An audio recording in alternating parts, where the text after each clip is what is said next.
ಕೊನೆಗೂ 3 ಚಕ್ರದ ಗಾಡಿ ನೋಡಿದ್ದಾಯ್ತು. ಇವತ್ತು ಸಂಡೇ ಆಗಿದ್ರಿಂದ ಬೆಳಿಗ್ಗೆ ಬೇಗ ಎದ್ದು ತಿಂಡಿ ತಿನ್ಕೊಂಡು ಬಂದಿದ್ದು ನಮ್ ಡ್ಯಾನ್ ಕ್ಲಾಸ್ ಕಡೆಗೆ. ಅಲ್ಲಿ ನಮ್ ಸೂರ್ಯ ಸರ್ ಮಕ್ಕಳಿಗೆಲ್ಲ ಜಿಮ್ನಾಸ್ಟಿಕ್ ಟ್ರೈನಿಂಗ್ ತುಂಬಾ ಚೆನ್ನಾಗಿ ಕೊಡ್ತಾ ಇದ್ರು. ಅಲ್ಲಿ ಬ್ಯಾಕ್ ಫ್ಲಿಪ್ ಆಗಿರ್ಲಿ, ಫ್ರಂಟ್ ಫ್ಲಿಪ್ ಆಗಿರ್ಲಿ, ಪ್ರತಿಯೊಂದನ್ನು ಕೂಡ ಟೆಕ್ನಿಕಲ್ ಆಗಿ ಇಷ್ಟು ವರ್ಷದಿಂದ ಗೈಡೆನ್ಸ್ ಮಾಡ್ಸ್ಕೊಂತ ಬರ್ತಿರೋದು ನಮ್ಮ ಸೂರ್ಯ ಸರ್. ಇದೇ ರೀತಿ ಮಕ್ಕಳಿಗೆಲ್ಲ ಎಂಕರೇಜ್ ಮಾಡ್ತೀರಿ ಅಂತ ಹೇಳ್ತಾ ನಾವು ಡ್ಯಾನ್ಸ್ ಸ್ಟಾರ್ಟ್ ಮಾಡ್ಕೊಂಡಿದ್ದಾಯ್ತು. ಅಲ್ಲಿಂದ ಒಂದು ಡ್ಯಾನ್ಸ್ ವಿಡಿಯೋ ಮಾಡೋಣ ಅಂತ ಪುನೀತಿ ಕರ್ಕೊಂಡು ಒಂದು ಡ್ಯಾನ್ಸ್ ಕೊರಿಯೋಗ್ರಫಿ ಮಾಡಿಸಿದಾಯ್ತು.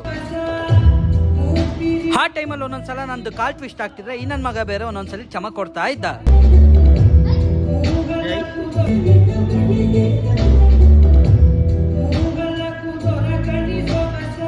ಇದು ಫುಲ್ ಡ್ಯಾನ್ಸ್ ಕೊರಿಯೋಗ್ರಫಿ ಸದ್ಯದಲ್ಲೇ ಇನ್ಸ್ಟಾಗ್ರಾಮ್ ಅಲ್ಲಿ ಅಪ್ಲೋಡ್ ಆಗುತ್ತೆ ಅಂತ ಹೇಳ್ತಾ ನೆಕ್ಸ್ಟ್ ನನ್ನ ಪಯಣ ಹೊರಟಿದ್ದು ಮಂಡಗದ್ದೆ ಕಡೆಗೆ. ಅಲ್ಲಿಂದ ದೂರದಿಂದ ನೋಡಿದಾಗ ಯಾರೋ 3 ಚಕ್ರದ ಗಾಡಿ ಹೊಡಿತೀರಲ್ಲ ಅಂತ ಹತ್ರದಿಂದ ಬಂದು ನೋಡಿದಾಗ ನಮಗ್ ಕಂಡು ಬಂದ ದೃಶ್ಯ ಈ ರೀತಿ ಇತ್ತು. ಆದ್ರೂ ಇವ್ರ ಪ್ಲಾನ್ ನ ಮೆಚ್ಚಲೇಬೇಕು. ಹಾಗೆ ದಾರಿಲಿ ಹೋಗ್ತಾ ಟ್ಯಾಕ್ಟ್ರಿ ಮೇಲೆ ಹತ್ತಿ ಒಂದು ಒಳ್ಳೆ ಪೋಸ್ ಕೊಟ್ಟು ಅಲ್ಲಿಂದ ನಾವು ಹೊರಟು ಬಂದಿದ್ದು ಹೋಟೆಲ್ ಗ್ರೀನ್ ಫಿಶ್ ಲ್ಯಾಂಡಿಗೆ.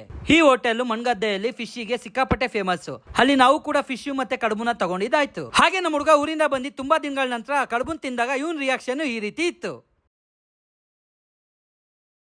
ಅಲ್ಲಿಂದ ಬರೋಷ್ಟರಲ್ಲಿ ರಾತ್ರಿ ಆಗ್ಬಿಟ್ಟಿತ್ತು ಅಂತ ಇವನಿಗೆ ಮನೆ ಬಿಟ್ಟು ಒಂದು ಬಾಯಿ ಹೇಳಿ ಅಲ್ಲಿಂದ ನಾನು ಕೂಡ ಹೊರಟಿದ್ದಾಯ್ತು. ಇದಿಷ್ಟು ಸಂಡೇ ವ್ಲಾಗ್ ಆಗಿತ್ತು.